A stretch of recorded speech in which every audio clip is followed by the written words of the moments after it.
If you have your outline for the study on meekness, you'll find that we are we're on letter D, which is the meekness has a good influence upon our safety. We talked last week about the influence of meekness upon our wealth, upon our health, and upon our inheritance on the earth. And then this week we are going to talk about our safety. So we're in Zephaniah, and if you look in Zephaniah chapter 2, we're going to read this out of verse out of verse 3, chapter 2, verse 3. Seek ye the Lord, all ye meek of the earth, which have wrought his judgment. Seek righteousness, seek meekness. It may be ye shall be hid in the day of the Lord's anger. In the day of the Lord's anger, it may be that you will be hid from calamity. Hid. The day of the Lord's wrath, you will be hid if you are meek. Wow, what a blessing is promised to the meek. That when the day of the Lord's anger comes, he will hide you, he will protect you. There is a great promise there of safety for us. We don't even conceive of the promises of God when we realize that God has come to this earth. When he comes in judgment, he's going to at sometimes judge in small ways. He's going to judge a city. He's going to judge a nation. He's going to judge a family. And so it may be that the Lord would hide you from his anger in that day, in the day of his anger. What a blessing to think that if you are meek, God will hide you from his anger, and you would be protected in that day. So then we have letter B. They are most likely to receive special protection. On letter C it says, with all persons of honor it is confessedly a piece of cowardice to attack an unarmed, unresisting man. Let's look over in 1 Peter chapter 3. An unarmed man. What an act of cowardice that is, to attack someone who's unarmed and unresisting. We would immediately object to someone doing that. It's obviously a sign of bullying, a sign of aggression. But here in chapter 3 of 1 Peter, we find this in verse 13. And who is he that will harm you if ye be followers of that which is good? Who is he that will harm you if ye be followers of that which is good? The Bible says there's no law against the fruit of the Spirit. Love and joy and peace and goodness and meekness. There's no law that says you can't be meek and gentle and kind and loving. And the law of man is not going to restrict you from having the fruit of the Spirit. It's not going to restrict you because the society wants people to be kind. It's never going to be our duty to kill and to murder and to steal and to plunder and to injure. It's going to be our duty to be meek and gentle. And so who's going to hurt you? Who's going to harm you if you're genuinely meek? This is a sign of cowardice if somebody attacks someone who's really meek, who has a real true meek spirit. So it's good for your safety. And of course, we can say that it would be obvious to us when somebody gets into a fight, when they had not shown a meek spirit, but they had shown a vicious spirit, they had shown a foolish spirit, and they got to talking and they got to saying too much. And in saying too much, they aroused the anger of someone. And in that anger, they got hit. And I've seen it happen where somebody mouthed off, we call it, and then somebody just clocks them right in the side of the head. Have you ever seen that? That somebody just said the wrong thing to the wrong person. They didn't have a spirit of meekness. And then I've seen it when they said it, and then when they did say it, they knew that they were going to get the other person upset. And they said it just to do that. And then they got hit. And you think, wow, they should have seen that coming. Especially when the other guy's a lot bigger, and they just they offend him on purpose and think that they're going to win. It's really embarrassing to see someone act this way because you think there is no cause for that. There's no cause for that. There's no cause for your mouth to get you in such trouble that somebody would hit you.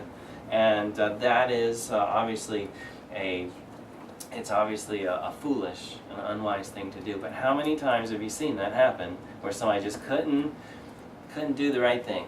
And when they did, they said the wrong thing to the wrong person, and then the next thing you know, they're laying on the ground somewhere.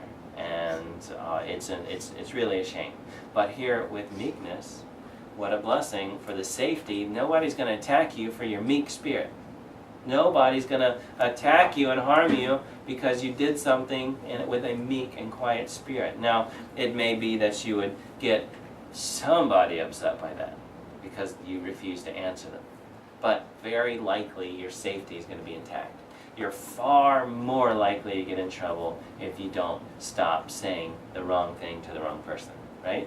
I mean, we know that to be the case. You're far more likely to be in trouble with a spirit of pride than a spirit of meekness. So it's good for our safety. And let's turn over to Proverbs chapter 20. Proverbs chapter 20.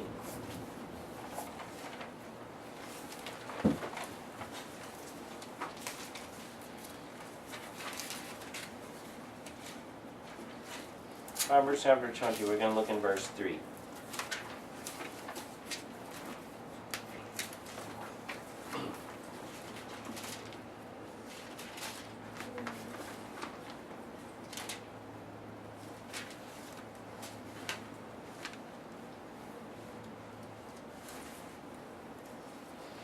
All right, in Proverbs chapter 20, in verse 3, it says, "It is an honor for a man to cease from strife, but every fool will be meddling." That's what we just talked about. It's an honor for a man to cease from strife. When a person stops and ceases to have the strife, they've chosen the meek and mild way. It's an honor for a man to cease from strife. When men turn away wrath, wise men will turn away wrath. A wise person will take somebody's wrath and divert it and calm them down. But a fool's lips enter into contention, and his mouth calls for strokes. His mouth calls for someone to take him, as they say, behind the proverbial woodshed and teach him a lesson. I've been in the presence of people, and I've thought to myself, that guy's going to get taught a lesson. He's going to get taught a lesson. He just doesn't know when to quit. I remember I went to a football game. It was in 1986. And it was the year that the Bears went undefeated, and they were facing the Miami Dolphins, who had also had, at one time, had an undefeated record. So this was an important game to people who are Miami Dolphins fans, because they didn't want the Bears to have an undefeated season. And they did end up winning the Super Bowl that year, and they did end up winning all their games except this one in Miami when we were there. And it's the only football game I've ever been to in a professional football game. And I don't remember how old I was. I guess I was in about 6th grade. But anyway, there was one man in front of us who had a Bears jersey on, and we were in Miami. And he was mouthing off the whole time. And he nearly got into a number of fistfights. And you know, the booze flows freely at a football game, and there were people there drinking, and he was one of them.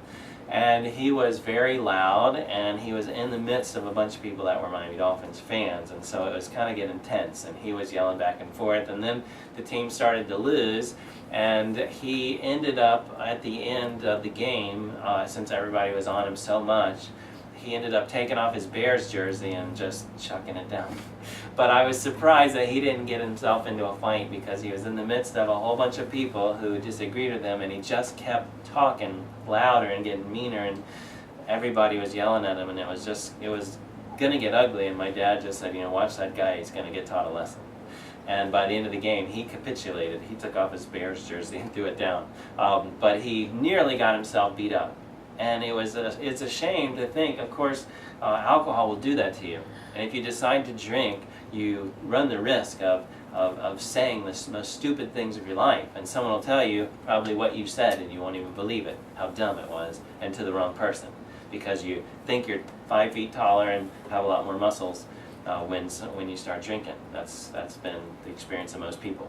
And so then that's how people will act when their foolishness takes hold of them, and they call for strokes. They call for somebody to, quote unquote, teach them a lesson, and sometimes they learn it, and other times they don't.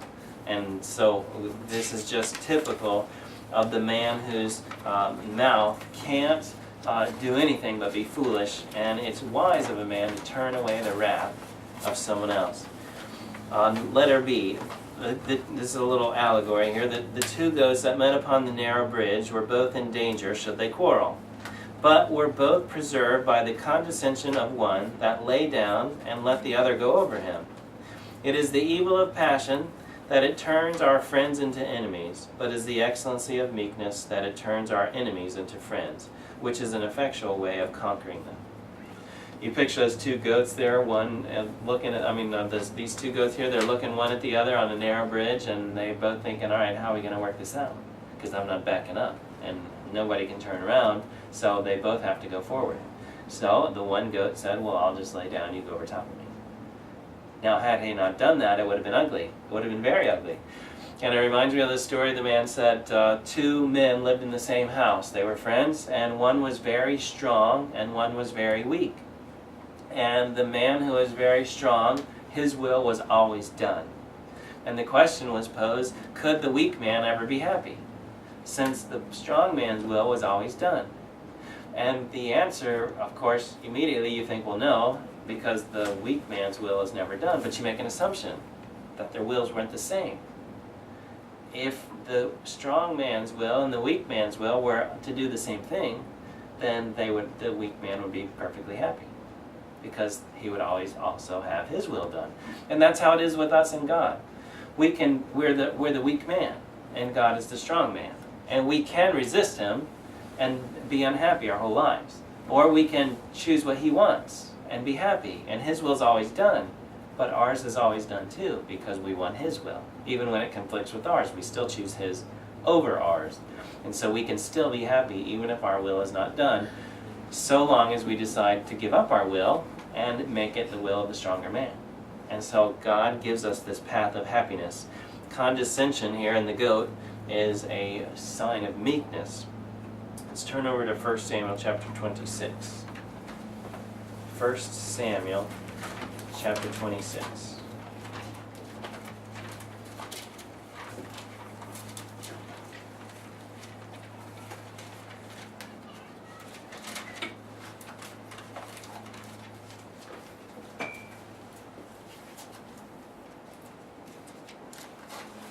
Alright, in 1 Samuel 26, we're going to read this starting in verse 17. And it says, And Saul knew David's voice, and said, Is this thy voice, my son David? And David said, It is my voice, my lord, O king. And he said, Wherefore doth my lord pursue after his servant? For what have I done? Or what evil is in my hand? Now therefore, I pray thee, let my lord the king hear the word of his servant. If the Lord have stirred up against me, let him accept an offering, if they be the children of men. I think I missed a word here. Let me reread that. I pray thee, verse 19, I pray thee, my lord the king, hear the words of his servant. If the Lord have stirred thee up against me, let him accept of an offering. But if they be the children of men, cursed be they before the Lord. For they have driven me out of this day from abiding in the inheritance of the Lord, saying, Go, serve other gods. Now therefore let not my blood fall to the earth before the face of the Lord, for the king of Israel is come out to seek a flea, as when one doth hunt a partridge in the mountains. Then Saul said, I have sinned. Return, my son David, for I will no more do thee harm, because my soul was precious in thine eyes. This day, behold, I have played the fool, and have erred exceedingly. And David answered and said, Behold the king's spear, and let one of the young men come over and fetch it. The Lord render to every man his righteousness and his faithfulness. For the Lord delivered thee into my hand today, but I would not stretch forth mine hand against the Lord's anointed.